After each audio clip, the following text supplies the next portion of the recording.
Hello friends, पिछले chapter में हमने देखा था कि जायगू स्कूल की लड़कियों से परेशान होकर थोड़ी शांति के लिए स्कूल की छत पर आ गया था। तभी हम देखते हैं कि वहां पर एक चॉपर आकर लैंड करता है और उसमें से निकलती है क्वीन, जो इस तरह से स्कूल आती है कभी कभी जब वो लेट हो जाती है। क्वीन जायगू को अपने सामने देखकर बहुत ही शौक में रह जाती है। उधर जायगू वो नर्वस हो जाता है कि हाँ, ये यहाँ पर क्या करूँ मैं। तब सबसे पहले क्वीन ही बात करना शुरू करती है कि तुम अपनी इज्जत वापस लेने की कोशिश कर रहे हो ना। जिस पर जायगू कहता है कि क्या कहा। तब क्वीन कहती है कि हाँ, मून ने मुझे बताया कि तुम वो चेक मुझे वापस करना चाहते हो। यहाँ आने से पहले उसने मुझे फोन किया था और ये भी बताया था कि तुम चेक वापस करना चाहते हो। उसके अलावा मून ने ही तुम्हें बताया है ना कि मैं स्कूल की छत पर मिलूंगी। बट जायगू को इस बारे में पता ही नहीं था कि क्वीन ऐसे मिलेगी हेलीकॉप्टर से उतरते हुए स्कूल की छत पर। क्वीन अपना दिया हुआ चेक वापस मांगती है और कहती है कि ठीक है, मैं उसे वापस लेती हूँ। ऐसा लगता है कि मैंने तुम्हारे साथ कुछ ज्यादा ही बुरा बिहेव किया था, मुझे ऐसा नहीं करना चाहिए था। बट परेशानी तो अब खड़ी हो गई है, क्योंकि जब हेलीकॉप्टर नीचे उतर रहा था उसकी हवा से जायगू के हाथ से वो चेक छूटकर नीचे गिर गया था।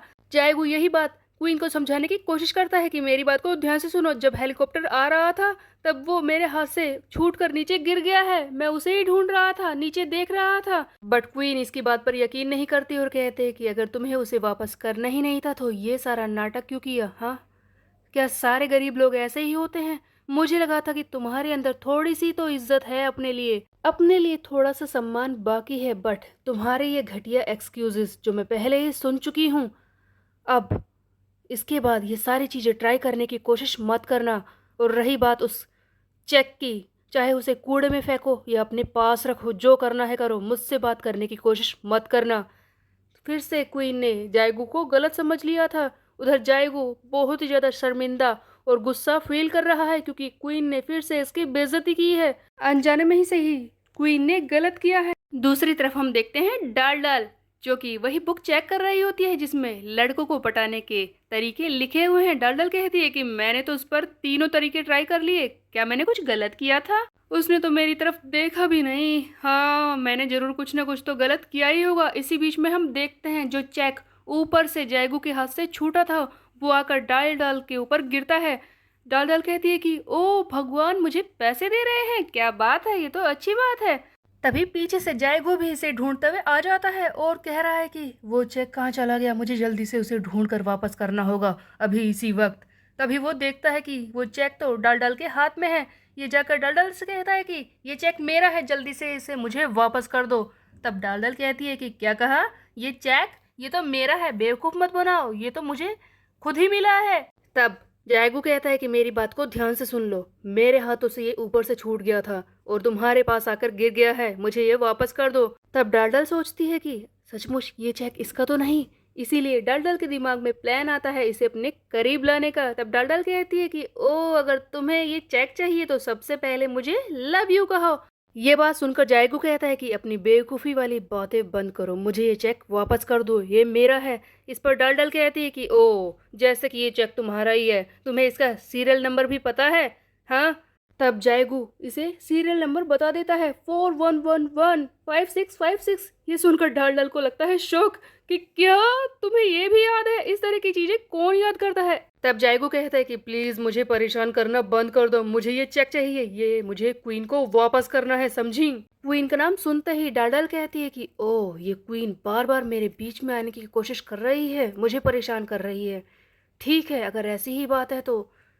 तब हम देखते हैं कि डाल डाल इस चेक को अपने ब्रेस्ट के पास रख लेती है और कहती है कि अगर तुम्हें ये चाहिए तो यहाँ से तुम ले सकते हो, देखो मैं चुपचाप खड़ी रहूंगी, हिलूंगी भी नहीं। ये देखकर जायगू कहता है कि तुम्हारा दिमाग खराब हो गया क्या, क्या कर रही हो? मैं ये सब नहीं कर सकता, ये मुझे वापस कर दो, मुझे परेशान करना बंद करो। तब डाल डाल कहती है कि देखो, मैं तुम्हारे सामने दूसरा ऑप्शन रखती हूँ, अगर तुम्हें ये चेक चाहिए तब तो तुम्हें मेरी टाइकोंडो क्लब की रिक्रीट्स में आना होगा। कल वो सारे लोग जो मेरे क्लब में शामिल हो रहे हैं उन्हें सबके सामने पेश किया जाएगा, तुम्हें भी वहां पर आना होगा। डाल डाल के दिमाग में चल रहा था कि क्वीन इससे पहले इसे पटाए, सबसे पहले मैं ही इसे पटा लूंगी। सारी लड़कियां जैगू के पीछे पड़ी हैं, इसे पटाने के चक्कर में है। डाल डाल कहती है कि अगर तुम्हें मेरी शर्त मंजूर है तो मैं तुम्हें ये कल वापस कर दूंगी। ये देखकर जायगू तो हैरान रह ही जाता है, बट उसके पास कोई ऑप्शन नहीं है। डाल डाल खुश होते हुए जा रही होती है। मेरा काम हो गया, मेरा काम हो गया। तब उधर जायगू कहता है कि ये लड़कियां मुझे परेशान कर रही हैं। खैर, मुझे ये तो पता है कि चेक कहाँ पर है, कल मैं इससे ले ही लूँगा। वैसे तो मैं जानता हूँ कि ये आसान बिल्कुल भी नहीं होने वाला, बट मुझे किसी तरह से कल तो इसे लेना ही होगा ताकि क्वीन को दे सकूँ। उसके बाद हम देखते हैं कि जायगू फाइनली अपनी वहीं पार्ट टाइम जॉब पर चला जाता है कार वॉश करने के लिए। वहाँ से थका आ रहा ये घर की तरफ निकलता है, तभी इसे याद आता है कि इसके छोटे भाई ने कल सॉसेज मांगे थे, वो खाना चाहता था और उसने गुस्से में इससे कहा भी था कि जाएगो तुम गंदे हो, पता है मॉम हर बार सॉसेज बनाती थी, तुम नहीं बनाते हो।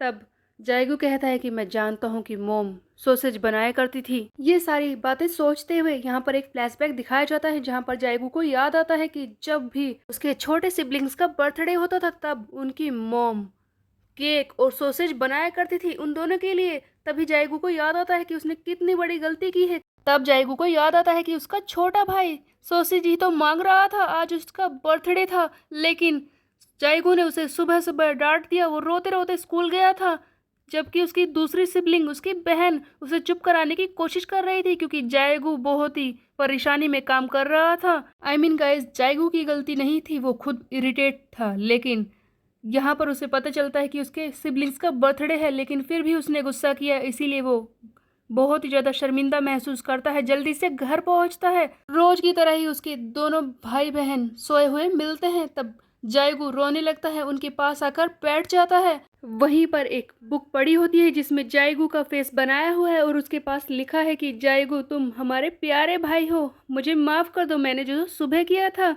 आई एम सॉरी जायगू, तुम सबसे प्यारे हो। जब जायगू ये सारी बातें पढ़ता है कि उसके सिबलिंग्स उससे कितना प्यार करते हैं, तब जायगू रोने लगता है। उसे बहुत ही ज़्यादा बुरा लगता है कि वो बर्थडे के दिन भी इस तरह से सो गए। ये दोनों छोटे हैं, कभी कहते नहीं, लेकिन जायगू से बहुत ही प्यार करते हैं। आई मीन गाइस, इस जायगू का कैरेक्टर इस कॉमिक में सबसे ज़्यादा अच्छा है। खैर, स्टोरी आगे किस तरह से बढ़ेगी ये हम देखेंगे नेक्स्ट चैप्टर में। क्या डाल डाल चुपचाप चेक वापस कर देगी, ये हम देखेंगे नेक्स्ट चैप्टर में। Bye bye.